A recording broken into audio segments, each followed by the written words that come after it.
إلى نبي محمد صلى رسول الله صلى الله عليه وسلم وكافة الأنبياء والمرسلين لجميع المسلمين والمسلمات والمؤمنين والمؤمنات وخصوصا إلى حضرة الشيخ دل الوطني وإمام الغزالي شأن الله لهم الفاتحة.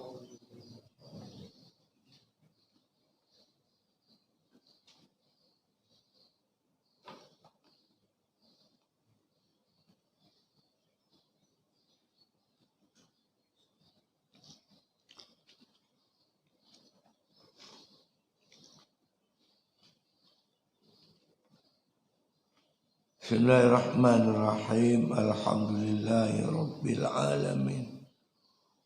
Salatu wassalamu ala asyrafil anbiya wal mursalin wa ala alihi wa sahbihi ajma'in.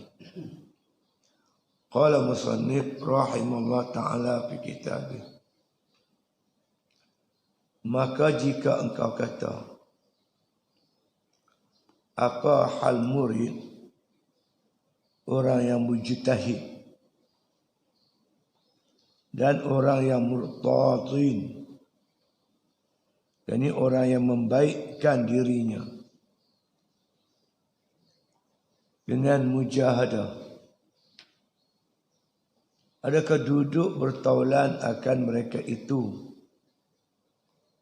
atau asingkan bagi mereka itu? Ketahui olehmu bahwasanya mereka itu apabila adalah mereka itu tetap atas sifat orang yang awliya, yakni orang yang soleh-soleh dahulu dan permulaan perjalanan mereka itu yang dipesaka daripada salah mereka itu, maka mereka itu sebesar-besar saudara billah dan taulan dan menolong atas ibadat bagi Allah Ta'ala. Maka tiada lulus daripada mereka itu kamu uzlah dan asingkan diri.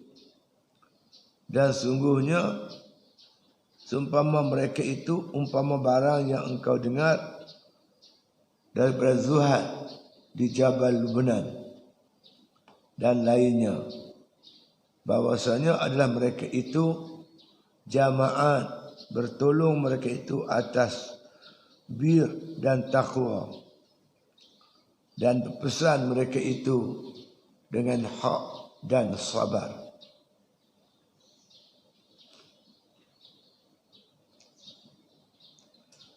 Ini lagi soalan-soalan berkaitan dengan masalah uzlah. Jadi kita dah faham tentang hukum uzlah. Ada golongan am, ada golongan khas, ada orang awam, ada orang ulama. Lepas tu ada persoalan yang dikemuka pada Imam Ghazali.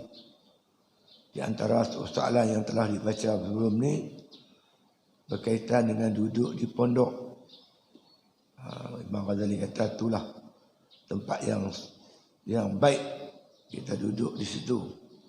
Kita duduk dan tinggal bersama-sama orang pondok tu.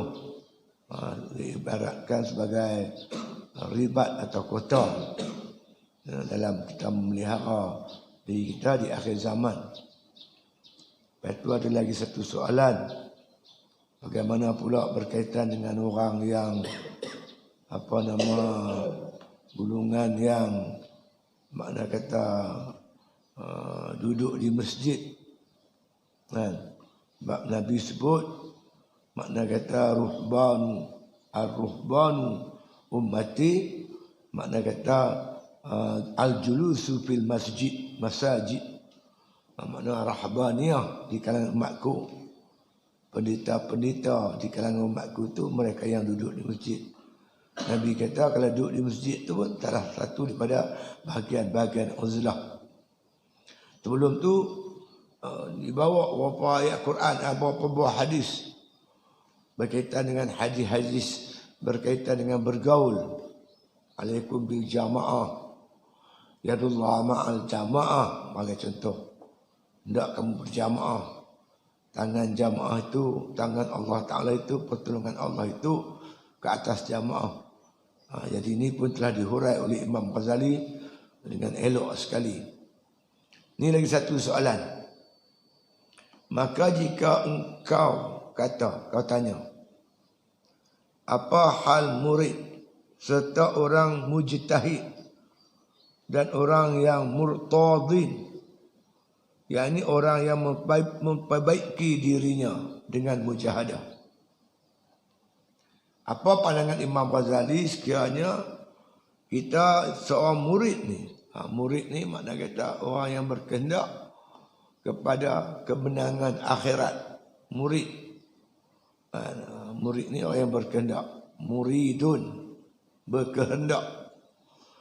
Kita pernah jadi murid ni, bahasa kita lah. Jadi cikgu, murid-murid. Dekat gitu. Murid-murid ni sekolah rendah lah. Kalau naik sikit, pelajar-pelajar. Kalau tinggi lagi, mahasiswa. Penuntut. Tapi hakikat dia itulah. Murid-murid ni artinya orang yang berkehendak. Berkehendak kemenangan akhirat. Nak hidup sebagai hidup orang yang beragama. Nak mencari kebaikan. Dia ni murid serta murid orang yang mujtahid. Apa hal murid serta orang mujtahid? Murid ni dia nak duduk dengan orang yang mujtahid. Mujtahid ni orang yang mampu berijtihad. Ataupun kata lain orang yang bersungguh-sungguh dalam kehidupan beragama. Ijtihad ni atau disebut sebagai ijtihad ni, mujtahid ni bersungguh-sungguh. Macam mana kata bersungguh-sungguh? Dalam nak mengistimbatkan satu hukum tu, dia keluarkan semua habis ilmu dia. Baca kitab ni akhirnya buat keluar satu hukum. Tu panggil mujtahid. Orang yang bersungguh-sungguh dalam makna kata nak membaikkan diri dia. Dan orang yang murtadin. Murtad. Orang yang makna kata murtadin. Siapa murtadin ni? Yakni orang yang membaikkan dirinya dengan mujahadah. Dia panggil golongan murtadin. Dia selalu berusaha bersungguh-sungguh bermujahadah untuk membaikkan diri dia. Mujahadah dia 3 lah tu. Kurang tidur, kurang makan, kurang bercakap. Dia riadah diri dia tu dengan cara bersungguh-sungguh. Kurang makan, dia banyak puasa. Kenapa perlu kurang makan? Kerana banyak makan ni dia boleh mematikan hati. La tumitul khalba bi kasratis ta'am wasyarab. Jangan matikan hati dengan banyak makan dan banyak minum. Walaupun makanan tu halal, walaupun minuman tu halal, tapi dengan membanyakkan minum dan makan tu, dia boleh membawa mati hati, kata Nabi. Fa innal qalba kazar'in. Sesungguhnya hati itu laksana tumbuh-tumbuhan, tanam-tanaman. Yamutu iza kasura alaihal ma'. Pokok ni boleh mati dengan sebab banyaknya air. Begitulah hati. Makan minum yang banyak boleh mematikan hati. Jadi dia beriadah. Makan sikit ala kadar. Dengan banyak puasa. Itu dipanggil golongan yang orang yang dipanggil golongan orang yang murtadin. Yang riadah. Jasa beriadah. Macam kita orang duk riadah lari kan. Itu riadah lah tu. Nak bagi pecah perlu. Nak sihatkan tubuh badan. Mereka ni beriadah dengan kurangkan makan. Benda yang harus. Tapi yang harus pun dia buat ambil keperluan saja. Makan tu harus, tapi dia makan sekadar untuk menguatkan tubuh badan, untuk mengerjakan ibadat. Dan dipanggil murtadin. Riyadhah untuk mendapat kebaikan. Dia riyadhah apa lagi? Kurangkan tidur. Tidur tu harus, boleh nak tidur, apa salahnya? Tapi dia riyadhah dengan kurangkan tidur supaya dia dapat bangun tahajud. Kurangkan bercakap, dengan banyakkan berzikir. Kalau benda ni kita buat benda sia-sia yang banyak, maka hasil dia kita juga akan buat benda sia-sia segi agama. Makan yang sia-sia, tak boleh nak apa? Nak hidup kita tu banyak ibadat dia jadi, tak boleh. Tidur yang sia-sia, tidur yang banyak, dia tak boleh bangkit tahajud, memang tak boleh. Itu namanya riyadhah. Kurangkan bercakap, supaya dia dapat banyak berzikir. Golongan ni panggil golongan murtadin. Jadi apa pandangan Imam Ghazali kalau saya ni seorang murid, orang yang nak menuntut kebajikan, kebaikan untuk diri saya, agama saya, pergi duduk dengan golongan mujtahid, golongan yang bersungguh-sungguh buat ibadat ni, duduk dengan orang yang murtadin. Apa pandangan Imam Ghazali? Adakah duduk bertolak akan mereka itu? Aku nak duduk dengan mereka kah, atau diasingkan daripada mereka itu? Aku nak duduk dengan mereka ni kah, ataupun aku nak uzlah, i'tizal daripada mereka itu? Jawab Imam Ghazali, ketahui olehmu bahwasanya mereka itu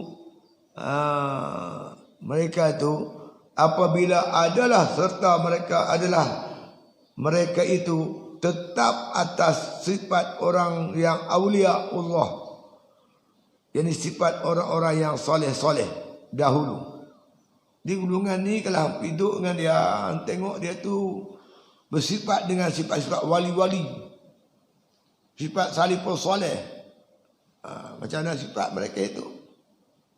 Muhammad Rasulullah, walladzina ma'ahu asyidda'u 'alal kufari ruhama'u bainahum tarahum ruk'an sujjadan yabtaghuna fadlan minallahi wa ridwana simahum fi wujuhihim min asaris sujud.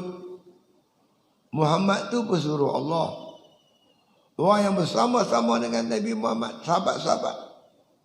Sifat mereka itu diikuti oleh salihus soleh, diikuti oleh, makna kita kata oleh tabi'in, semua ikut jalan-jalan mereka tu. Apa sifat mereka itu? Pertama, asyidda' 'alal kufar, tegas dengan kafir. Dengan kufar tak bertolak ansur, kufar yang menentang Islam. Itu sifat yang pertama. Lepas itu kufur yang ada pada diri dia. Bukan dia duk lawan kafir saja, kafir yang ada dalam diri dia tu ditegas. Sifat-sifat kufur, sifat-sifat engkar, sifat-sifat orang kafir, dia tak benar sikit pun duduk dalam diri dia. Dengan tegas dia tolak. Dia tolak. Tengok orang dia lawan kafir, tapi dia pun panggil itu lah. Lawan kafir tak sembahyang, dia pun tak sembahyang, mati dia. Dia menentang kufur yang ada dalam diri dia. Ruhama ubainahum, berkasih sayang sama sendiri. Tengok kita jelas tengok sikap dia dengan orang Islam, mesra dengan orang Islam, berlemah lembut, suka membantu orang susah. Sebab tu ada. Itu dia. Tarahum ruk'an sujjadan yabtaghuna fadlan minallahi wa ridwana. Kamu tengok mereka itu sentiasa rukuk, sujud. Banyaklah ibadat mereka itu. Sentiasa tunduk dan patuh kepada perintah Allah Ta'ala. Simahum fi wujuhihim min asaris sujud. Pada muka mereka ada tanda-tanda sujud. Bukan dari itu belakang. Tengok muka dia pun kita tahu dah. Dia muka memang orang soleh. Kalau ciri-ciri ni ada pada mereka, mereka mewarisi orang dulu. Dia ikut tu lah akidah ahli sunnah wal jamaah. I'tiqad macam mana yang dibawa oleh Abu Hasan Sy'ari, Imam Mansur Maturidi. Segi amalan fiqahnya dia mengikut mazhab ahli sunnah wal jamaah, Syafi'i, Maliki, Hambali, Hanafi. Segi perjalanan kesufian dia ikut Junaid Al-Baghdadi, Imam Ghazali semua ni. Itu makna ikut jalan orang soleh-soleh yang dahulu. Dan perjalanan mereka itu dipusaka daripada salaf mereka itu. Perjalanan tu dia pusaka, dia ikut, ada sanad dia. Bukan dia reka-reka sendiri, semua ada pegangan dia semua. Susul jalur daripada ulama-ulama terdahulu. Segi akidah dia, segi amalan fiqahnya ataupun di segi perjalanan hati dia, dia mewarisi orang dulu-dulu. Macam mana orang dulu-dulu? Dia dengan sikap dia lah. Dia tidak terikut-ikut dengan keduniaan. Walaupun dia ada berpeluang dengan dunia, tapi dia biasa hidup dia macam orang biasa. Tengok cara dia zuhud, sifat qanaah, semua ada kat dia. Kalau kamu jumpa dengan puak-puak ni, orang yang macam ni, apa kata Imam Ghazali? Yang dibertakar dengan mereka itu daripada salaf mereka itu, maka mereka itu sebesar-besar saudara billah. Inilah makna saudara yang kita nak buat kawan. Yang paling hebat sekali yang boleh kita berkawan, kita mengaji ke menuntut dengan dia. Jangan tinggal dia. Kerana dia akan pengaruhi kebaikan dia itu akan masuk mai kat kita. Nabi kata kita berkawan orang baik macam berkawan orang gay minyak atar. Wangi itu mai kat kita. Wangi lah, bau wangi tu. Ni tapi nak cari payahlah di akhir zaman ni. Kalau kamu berjumpa dengan mereka itu, Imam Ghazali suruh, inilah sebesar-besar saudara billah, saudara di jalan Allah, pada jalan Allah. Orang yang boleh mana membimbing kita dekat dengan Allah Subhanahu wa taala, boleh membimbing kita mencintai Allah, mentaati Allah, mengasihi Allah. Puak macam ni. Dan menolong atas ibadat bagi Allah Ta'ala. Mereka ni memang bantu. Boleh membantu kita untuk kita beribadat kepada Allah dan mendekatkan diri kepada Allah Subhanahu wa Ta'ala. Itu kita minta doa kepada Allah Subhanahu wa Ta'ala. Allah marzuqna hubba wa hubba man ahabba. Kan? Wa hubba ma yuqarribuni ila hubbik. Apa yang kita minta? Ya Allah Tuhanku, jadikanlah aku ni kasih kepadamu ya Allah. Allah marzuqna hubba. Rezekikan kami ni ya Allah, kasihkan engkau. Kan? Wa hubba man ahabba. Dan kasih dengan orang yang kasih pada engkau. Jadi Allah pertemukan kita dengan orang yang kasih kepada Allah. Cantik lah. Juga cantik ingatlah. Jangan berpisah daripada dia. Duduk dengan dia. Wa hubbama yuqarribuni ila hubbik. Dan aku kasih kepada barang-barang yang membawa aku kasihkan kau. Apa amalan yang membawa kita kasih ke Allah? Minta Tuhan. Makna kita kata, sukakan kita ni dengan amalan-amalan tersebut. Apa amalan yang boleh membawa kita kepada Allah Ta'ala, Tuhan kasih? Amalan sunat. La yazalu yataqarrabu ilayya bin nawafili hatta uhibbahu. Sentiasalah hamba aku yang nak menuntut hampir kepada kami itu, kepada aku. Mereka dapat menghampirkan diri kepada aku bin nawafil dengan amalan-amalan sunat. Amalan sunat ni amalan yang boleh bawa kita dekat dengan Tuhan. Hatta uhibbahu, sehingga aku kasih kat mereka. Jadi amalan yang boleh bawa kita dekat dengan Allah ni, kita minta Tuhan bagi kita sayangkan amalan tu. Jadi kita minta supaya kita kasih pada orang yang kasihkan Allah dan Allah pertemukan pula kita dengan orang yang cinta akan Allah. Jangan duk pisah dengan dia. Kawan dengan dia. Kalau dia alim, mengaji dengan dia. Minta bimbingan dia. Itu dia. Karena kawan ni dia berjangkit. Kawan dia berjangkit. Kalau kita berkawan dengan orang baik, kebaikan tu jadi kat kita. Kalau kita berkawan dengan orang jahat, kita pun akan jahat macam dia jahat juga. Dia memang kawan ni dia berjangkit. Tak percaya, tanya budak-budak muda pasal apa rempit. Kawan lah bang. Dia kata kawan. Isyak dah ada.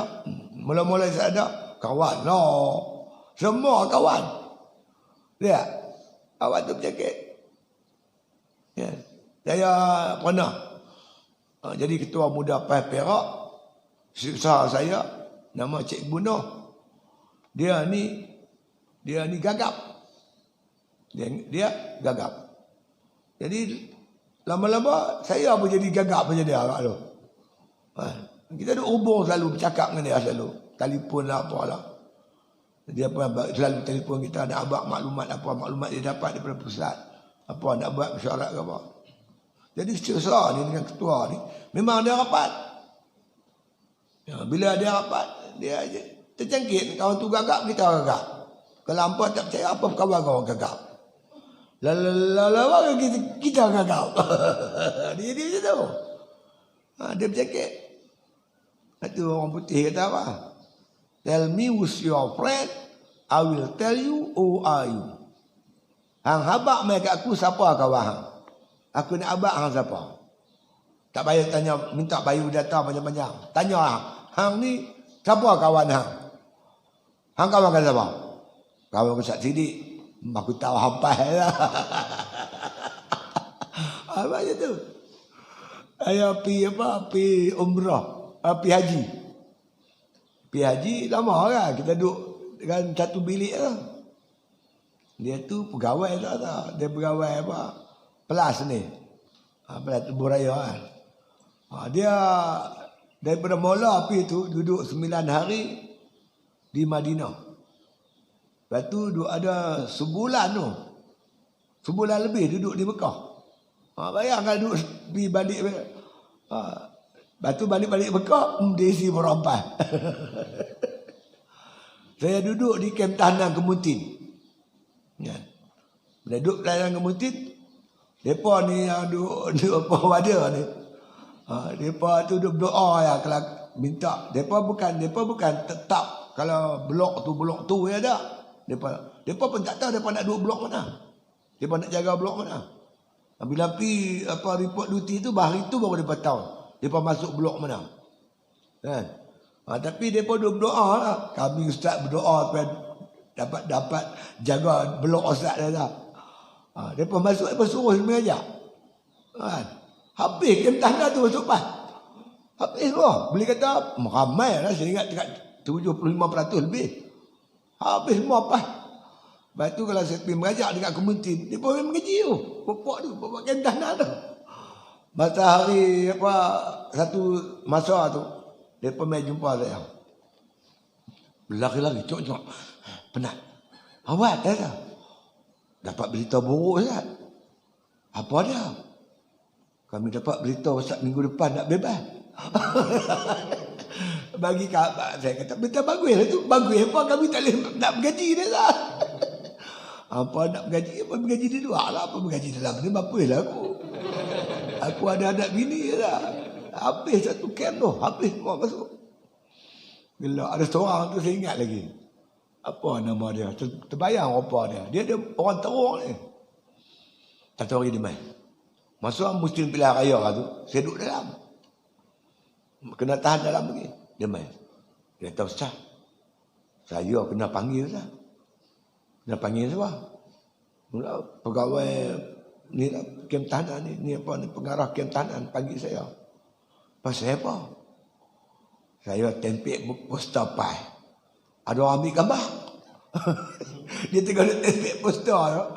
Orang ambil gambar. Lepas tu bagi dekat ni, buat report. Hantar dekat ketua dia. Ini kesalahan besar Ustaz. Kami tak boleh berpolitik. Kami ni pasukan uniform ni. Nak ke mana Ustaz? Macam ni saya kata.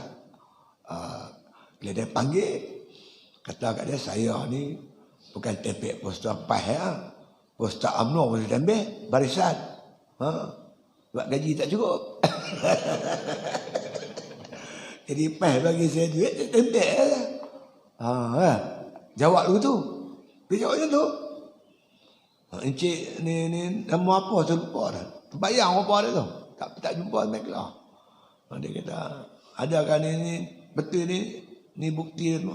Betul encik, tuan, betul. Saya tempek. Awak tahu tak ni melibatkan diri dengan parti politik ni satu kesalahan. Saya tuan bukan tempek poster PAS ya.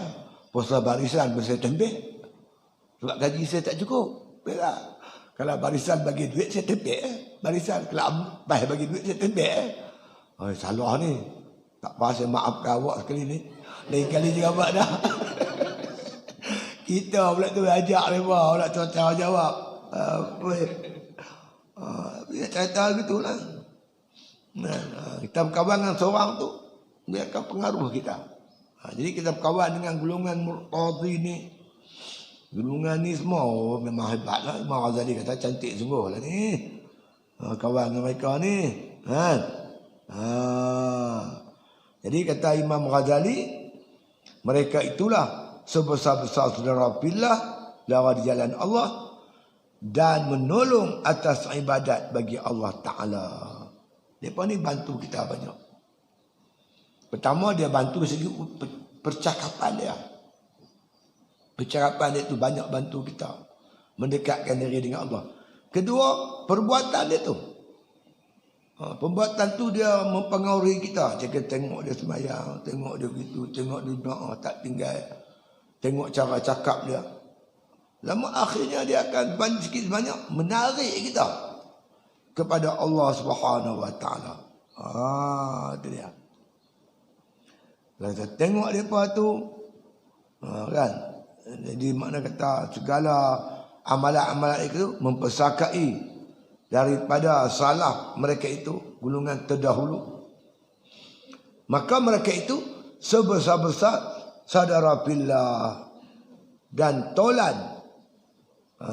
Tolan ni kawan dan menolong atas ibadat bagi Allah Ta'ala. Inilah kawan yang paling bagus sekali. Dia boleh bantu kita. Kan? Sebab tu dia dalam tajuk lain dia ada sebut dia kitab hikam. Dia kata jangan kita berkawan, melainkan orang yang kita berkawan tu ucapan dia, perbuatan dia tu tidak membawa kita hampir dengan Allah. Jangan berkawan dengan orang macam ni. Jadi makna berkawanlah dengan orang bercakap dia, perbuatan dia, perangai dia, akhlak dia boleh menarik kita kepada Allah Subhanahu Wa Taala. Orang macam ni kita berkawan. Maka tiada lulus daripada mereka itu kamu uzlah. Tak lulus, tak boleh. Sama sekali kita jauhkan diri kita daripada orang ni. Kawanlah dengan dia. Kalau dia alim, mengajilah dengan dia. Bersahabatlah dengan dia. Berkhidmatlah dengan dia. Ini Tok Kenali, Tok Guru saya. Tok Guru saya Allah rahmat Tok Haji Hitam. Dia mengaji dengan Tok Guru Kenali. Tok Kenali di Kelantan. Dia kata ada seorang kawan dia. Dia bukan mengaji dengan Tok Kenali. Dia khidmat dengan Tok Kenali. Kerja dia bawa beg kitab. Mana Tok Guru pergi mengajak dia ikut. Dulu mana ada kenderaan kan, jalan kaki. Dia teman. Alim. Alim dia. Dia tak mengaji tapi dia ikut Tok Guru alim. Apa tak alimnya Tok Guru mengajak dia dah. Dia tunggu mengajak dengar. Tok Guru mengajak.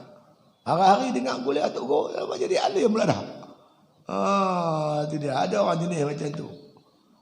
Bahkan kadang-kadang bila kita jadi berkhidmat dengan guru, dengan ulama ni.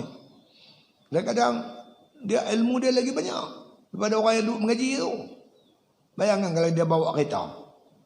Dia tanya gitu, apa masalah dia boleh tanya.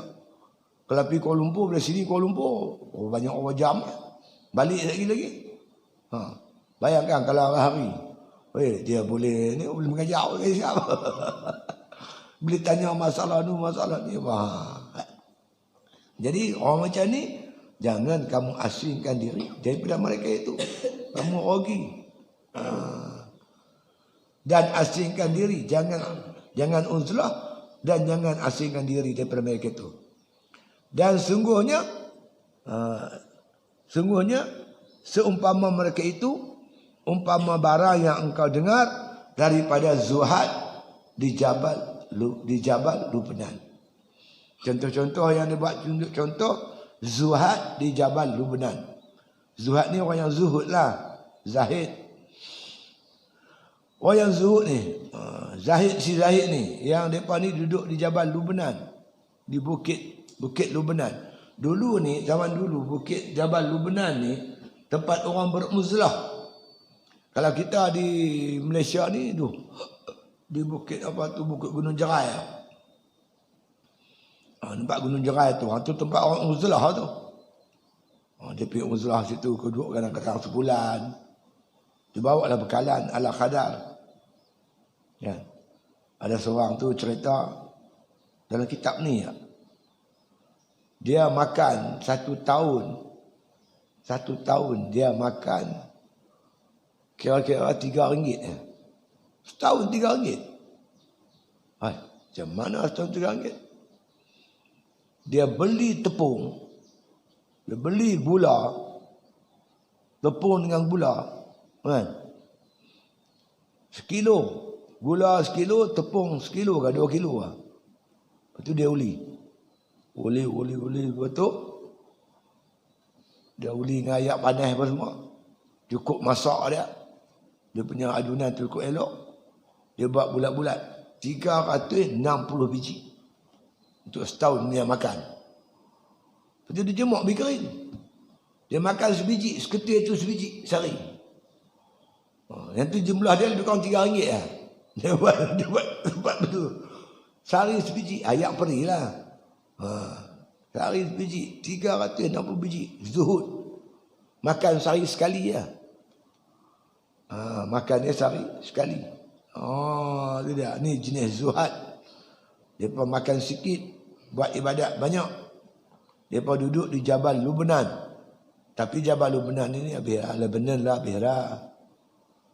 Tempat tu banyak Kristian. Dia moden. Lampau moden sangat dah. Ni cerita zaman dulu.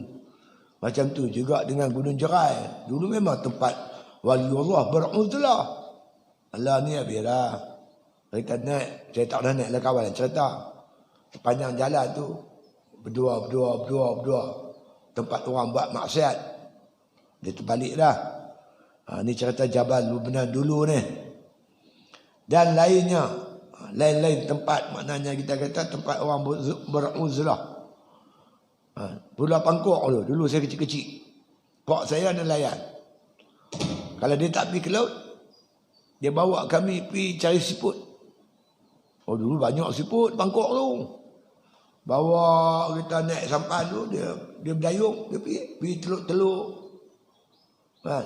Pergi teluk-teluk tu mana tempat tak beralun, tenang elok. Kalau sana teluk Segadeh orang panggil. Pergi teluk Segadeh tu ayak jernih gitu. Kalau ayat tu surut sikit, siput banyak. Kita bawa siap dengan periuk dengan apa, kita ambil siput, kita jerang, kita kebuih. Makan lala tu, cukup manis. Kita boleh mandi laut apa semua, petang-petang kita balik. Lah ni yang biar mana apa. Tengok buaya berjubak. Kita nak bawa pun tak boleh. Anak saya itu ni, dia nak mandi laut, pergi Pulau Bangkok. Lepas tu dia komplain orang putih. Apa-apa? Kita pun masuk kereta api tempat lain pula. Orang putih pakai pelik-pelik. Mana kita nak cari tempat yang selamat untuk kita pergi berehat, berkelah. Zaharal fasadu fil barri wal bahr bima kasabat aydin nas. Berlaku kerosakan daratan dan lautan hasil daripada tangan manusia sendiri. Laut pun rosak, darat habis rosak lah. Itulah zaman kita kena uzlah, cari tempat selamat. Nah, hari tu mah tahun berapa saya ingat. Penguatkuasa Majlis Agama Seri Manjung tangkap 12 pasangan lelaki perempuan. Buat di mana? Tengah laut tu. Mandi laut bertelanjang. Perempuan tak pakai apa pun, sorak benang pun tak ada, laki-laki pun tak ada. Tengah laut tu. Habis dah darat dia tak ada tempat dia nak buat maksiat, dia buat tengah laut. Pengat kuasa agama, tangkap pun tengah laut tu. Dekat Teluk Batik tu. Tak ada tempat dah nak buat maksiat. Laut tu buat lagi. Mana tempat selamat? Zaman rosak. Jadi dia suruh sangat-sangat kita duduk di pondok, duduk dengan orang murtad, orang yang biasa beriadah, orang yang biasa buat kebajikan. Jadi dengan mereka ini tak boleh sama sekali kita asingkan diri. Wajib di zaman akhir zaman ni kita duduk dengan mereka. Itu dia. Kerana kita duduk dengan mereka ni, mereka boleh heret kita kepada Allah Subhanahu Wa Taala. Ya. Bahwasanya ada mereka itu jamaat. Jamaat ni berjamaah. Berikut jamaat banyak alat jemaat tu. Jamaah tu banyak bagi jamaat. Mereka sentiasa berjamaah. Berjamaah dalam hal-hal kebaikan. Sembahyang berjamaah, mengaji berjamaah, bekerja urusan dunia pun berjamaah sama mereka. Apa-apa saja kebaikan apa semua mereka ni. Bertolong-tolongan, wa ta'awanu 'alal birri wat taqwa. Mereka tu bertolong-tolong perkara baik. Depa tu. Bertolong mereka itu atas bertolong mereka itu atas bir ni kebaikan, kebajikan. Wa ta'awanu 'alal birri, bir bertolong atas perkara baik. Itu dia. Dan takwa, perkara yang boleh membawa kita bertakwa kepada Allah. Takwa ada 3 makna. Ikut Imam Ghazali, takwa ada tiga makna. Makna yang pertama dengan makna taat.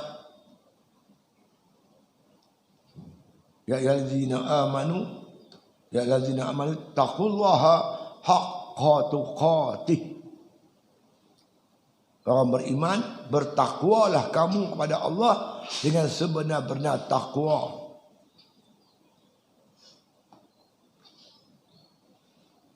Apa nama ni, Ibnu Abbas ketika mentafsirkan ayat ni, dia kata apa? Ya ayyuhallazina amanu atti'ullaha haqqa ta'atih. Makna kata orang beriman, bertakwalah kamu kepada Allah dengan sebenar-benar takwa. Maknanya dia kata, wahai orang beriman, taatlah kamu akan Allah dengan sebenar-benar taat. Takwa bermakna ta'ah. Takwa itu maknanya taat. Itu yang digunakan pakai Datuk Imam. Kebiasaan di atas mimbar. Taatlah kamu, bertakwalah kamu kepada Allah dengan benar takwa. Dengan menjunjung titah perintah Allah. Meninggalkan larangan Allah. Itu makna taat lah tu. Pandangan Ibnu Abbas ni disokong kuat oleh Imam Mujahid. Imam Mujahid ketika menguraikan makna takwa, dia kata at-taqwa huwa an yuta'a fala yu'sa wa an yuzkara fala yunsa wa an yushkara fala yukfara. Takwa memberi arti an yuta'a fala yu'sa. Allah tu ditaati, tidak diderhakai. Taat tak derhaka. Itulah takwa. Ayuzkara fala yunsa. Allah diingati, tidak dilupai. Ingat selalu, tak lupa. Wa ayyushkara fala yukfara. Allah sentiasa disyukur akan nikmatnya dan tidak dikufur akan nikmatnya. Memberi arti takwa itu taat. Itu kata Ibnu Abbas dan Imam Mujahid. Makna yang kedua, takwa diartikan sebagai takut. Wala tashtaru bi ayati samanan qalila Wa iyaya fattaqun. Jangan kamu jual ayat Allah dengan harga yang sedikit. Pada akulah hendak kamu bertakwa. Ulama kata tafsiran dia, kepada akulah hendak kamu takut. Takwa artinya takut. Itu dua. Yang ketiga, kata Imam Ghazali, ini pandangan tok guru dia. Kata guruku Imam Haramain. Nama guru Imam Ghazali Syekh Abu Bakar Al-Waraq. Dia kata kalau kamu nak tahu makna takwa, kamu tengok dalam kamus. Apa itu takwa? Kalau kita buka kamus, takwa sebenarnya berasal kataan waqa. Waw, qaf, ya tak ada titik. Waqa. Waqa itu fi'il madhi. Yaqi fi'il mudhari'. Masdar dia, terbitan dia wiqayah. Wiqayah, waqwa, wa taqwa. Ini takwa ni makna kata dia masdar, kata-kata terbitan daripada perkataan waqa atau yaqi. Waqa, yaqi itu bermakna memelihara. Pelihara diri daripada perkara-perkara yang boleh membawa kita tergelincir, membawa kita derhaka kepada Allah. Termasuk melihara diri dalam perkara-perkara harus, perkara halal. Karena takut jatuh haram. Halal apa tak? Kita dapat duit halal, tapi kita budayakan hidup kita bermewah-mewah. Walaupun halal, kita biasakan hidup mewah, kenderaan kita mewah, pakaian mewah, rumah mewah, makan mewah. Bila kita duit tak ada, kita ada budaya, ada hidup mewah, kita akan cari jalan nak memenuhi nafsu mewah kita tu, ambil benda yang haram. Jadi kita pelihara diri kita daripada benda yang walaupun halal, tapi dia panggil fudul, berlebih-lebih. Kita jaga benda ni, kerana takut kita jatuh pada yang haram. Innamal muttaqun muttaqina litarki ma la ba'sa bihi hazaran amma bihi ba'sun. Nabi kata. Innamal muttaqun, hanya saja dia makan orang yang bertakwa. Siapa orang bertakwa? Muttaqina litarkihim, dia meninggalkan benda-benda, makna kata yang tidak menderhakai Allah. Benda yang halal dia tinggal, kerana dia takut jatuh kepada benda yang haram. Walaupun halal, dia tinggal, dia ambil sikit yang perlu. Yang lebih dia buat kebajikan. Dia katalah gaji dia 20,000, dia perlu 1,000, dia ambil 1,000 ya. Walaupun dia bergaji besar, tapi dia hidup biasa. Pong main musim susah macam ni, dia aku biasa dah makan dalam kadar. Dia takkan cari benda-benda yang pelik-pelik. Tapi kalau dia budaya hidup senang, pakai welfare, sebulan kita bayar 2,000, mai tak boleh menyanyi, pedih. Pakai pedih dah. Dia tak erti nak hidup. Kita jangan jadi ayam daging, jadi ayam kampung. Tahu ayam daging? Ayam daging tak makan. Kali tuan dia tak boleh nak pergi bagi makan, tuan dia kena duduk di rumah, apa jadi ayam tu? Mati tu golek gitu ya. Jadi ayam kampung. Ayam kampung dia, tuan dia tak main sebulan tak apa. Janji reban dengan tutup. Dia boleh keluar makan rumput lah, pagut rumput, dia boleh hidup. Ayam kampung boleh hidup, kita tak balik sebulan ke rumah pun tak apa. Janji jangan tutup reban.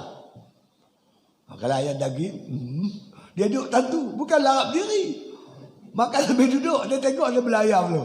Duduk, patut sampai jambil duduk. Apa boleh teruk ni. Jangan jadi ayam kampung, jadi ayam daging.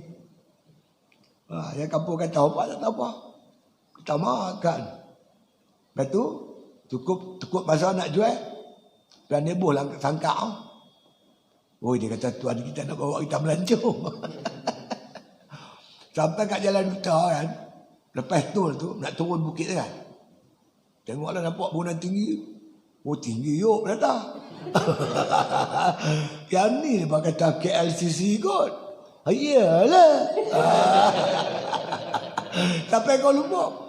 Lagi lalu kau dapat lalu semua kan LRT apa semua. Sampai pasal buruh Selayar. Nah. Sampai situ tambah masalah. Kan? Kawan pun ambil sekok sembelih. Dia tengok kawan dia kena sembelih. Lepas tu kawan dia kena lempak dalam ayat panas tu. Lepas tu ambil keluar ayat panas. Bubuh lah mesin proses ayam. Habis bulu semua telanjang bokeh. Kesian kawan kita tu. Nasib baik dah kawan aku tak kenal lagi. Dia tak tahu kawan dia kena sebelah, dia dah syok lagi. Last sekali, dia kena sebelah. Gini ke? Gini lah. Jadi ayam daging. Orang belah kita untuk disembelih. Orang belah kita untuk disembelih. Bodoh. Bapak pas tu. Kawan lain. Bodoh ikut DAP. Dia tahulah. Jadi bila puak-puak ni dia tak berubah, dia ikut makna kata orang dulu, maka kita naklah duduk dengan mereka itu.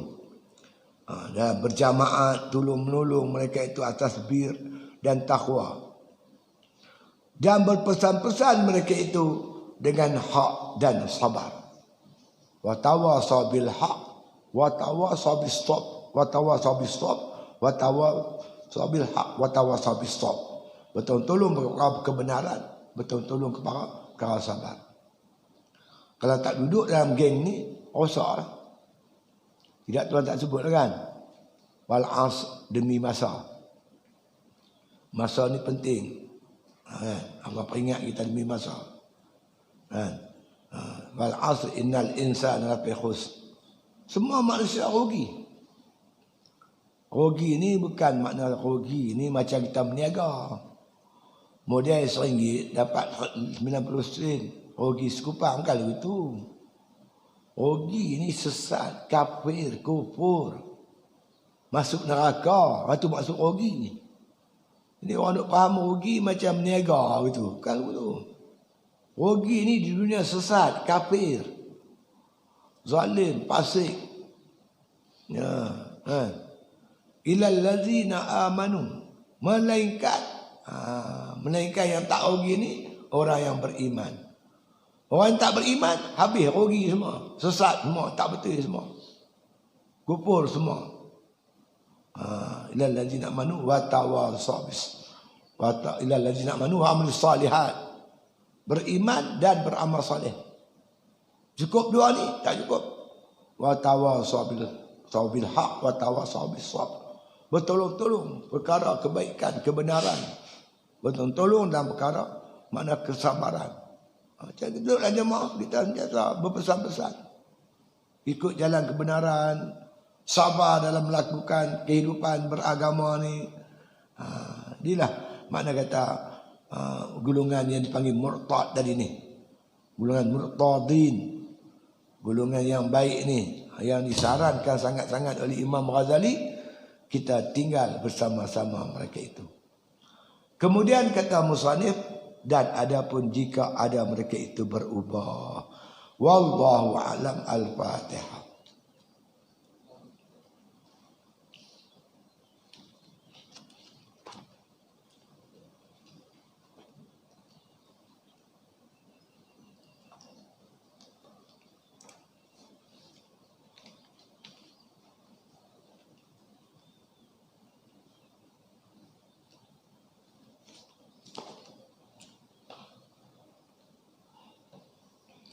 Bismillahirrahmanirrahim. Alhamdulillah bil alamin wassalatu wassalamu ala asyrafil anbiya'i wal mursalin wa ala alihi washabihi ajma'in.